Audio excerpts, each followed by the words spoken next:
అండి, ఎలా ఉన్నారు? బాగున్నారా? Welcome to Kiyan's kitchen. Kiyan's కిచెన్లో ఈరోజు బ్రేక్ఫాస్ట్కి అయితే నేను మా ఇంట్లో దోశ పితికిపప్పు కర్రీ అండి తయారు విధానం చూపిస్తాను. నేను ఇక్కడ నైట్ ఒలిసి పెట్టుకొని ఒత్తి పెట్టుకున్నానండి. పితికిపప్పు చాలా బాగుంది, నాటికాయి. కావాల్సిన పదార్థాలు కొద్దిగా కొబ్బరి, నేను ఎండుమిర్చి వేయించేసుకుంటానండి. కర్రీ చాలా టేస్ట్ ఉంటుంది.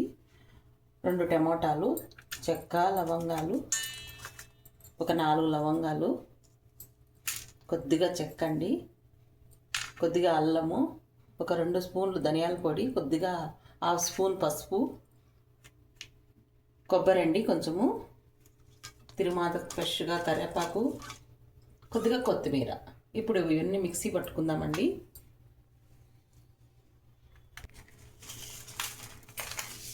ఎండుమిర్చి,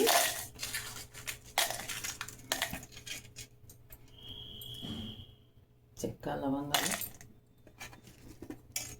ఆనియన్స్ అండి, అప్పుడే చూపిలేదు, ఇప్పుడు వేస్తున్నా. కొద్దిగా కొబ్బరి, ధనియాల పొడి, పసుపు, అల్లం, ఇవన్నీ మిక్సీ పట్టుకున్నాము. ఇప్పుడైతే మనం మిక్సీ పట్టుకున్నామండి. ఇప్పుడు మనం కర్రీ రెడీ చేసుకుందామండి. మసాలా రెడీ అయింది. ఇవన్నీ తరిగి పెట్టుకున్నాం కదా, ఉల్లగడ్డ, టమోటా, ఆనియన్, కొత్తిమీర అన్నీ.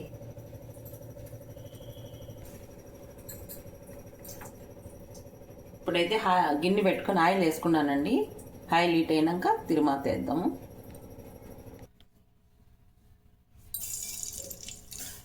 కొద్దిగా ఆవాలు, జీలకర్ర,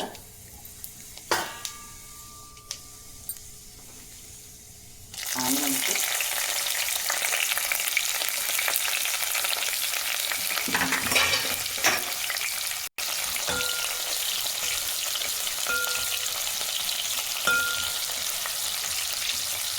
కొద్దిగా కరివేపాకు వేస్తున్నాము.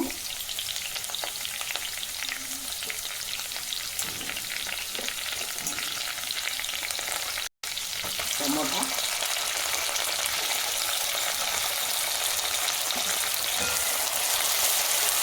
నీళ్ళు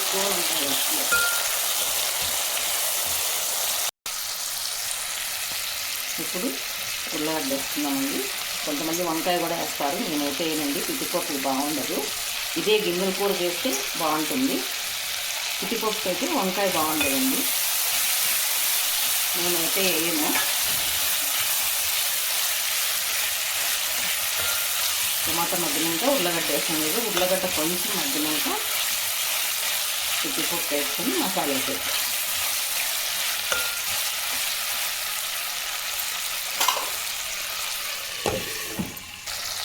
ఇప్పుడు పితికిపప్పు వేసుకున్నాము.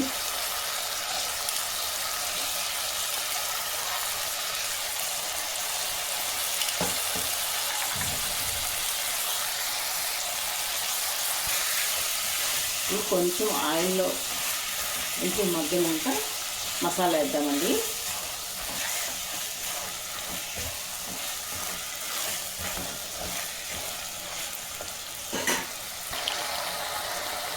తగినంత సాల్ట్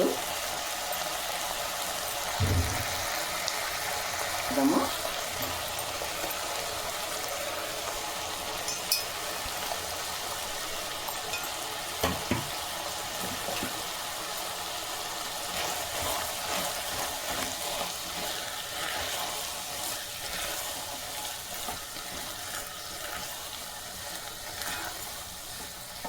కొంచెం మసాలా పచ్చివాసన వేయడాక బాగా వేయించుకున్న తర్వాత మనకి ఎంత వాటర్ కావాలో అంత వేసుకుందాము. మసాలా అంతా బాగా వేగినాక ఇప్పుడు మనకి ఎంత వాటర్ కావాలో అంత వేద్దామండి. దోశ కదా, కొంచెం పలసగా ఉంటేనే బాగుంటుంది.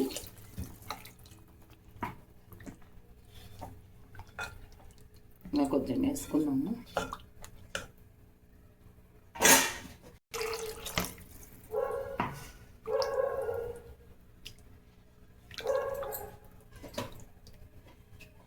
అయిపోయిందండి కర్రీ అయితే. ఇప్పుడు మూత పెట్టేసి ఉడికించుకుందాం.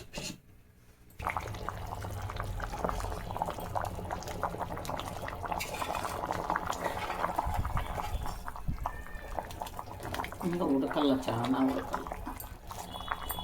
మనకైతే కర్రీ అయితే రెడీ అయిపోయిందండి. ఇప్పుడు మనము గిన్నెలోకి తీసేసుకొని దోశ రెడీ చేసుకుందాము.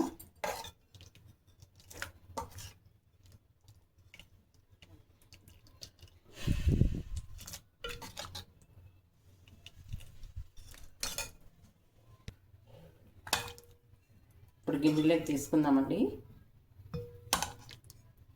చాలా బాగుంది చూడండి. మనం మిరపకాయలు వేసుకోవడం వల్ల మంచి కలర్ వస్తుందండి దోశ కర్రీ అనేది.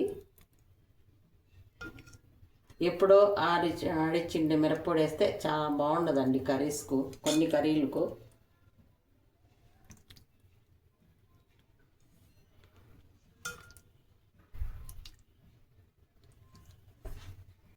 కర్రీ అయిపోయింది కదండి. మనకైతే దోశ పిండి రెడీగా ఉంది. ఇప్పుడు దోశ వేసుకుందాము.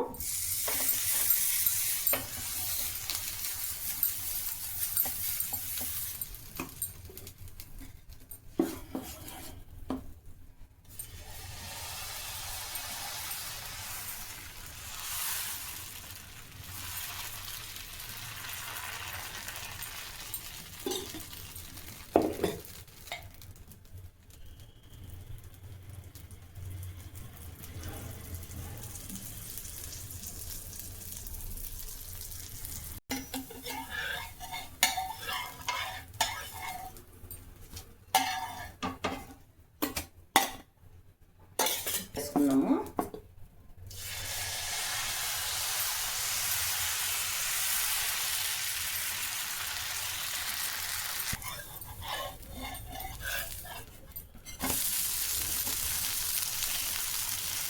దోశ అయితే రెడీ అయిపోయిందండి. పితిపప్పు దోశ రెడీ మా ఇంట్లో బ్రేక్ఫాస్ట్.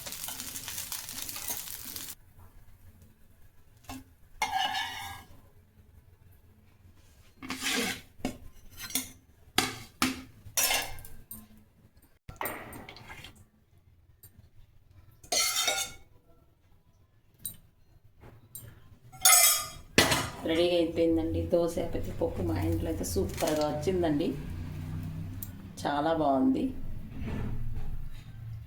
అంతే అండి, దోశ పితిపప్పు కర్రీ రెడీ అయిపోయింది.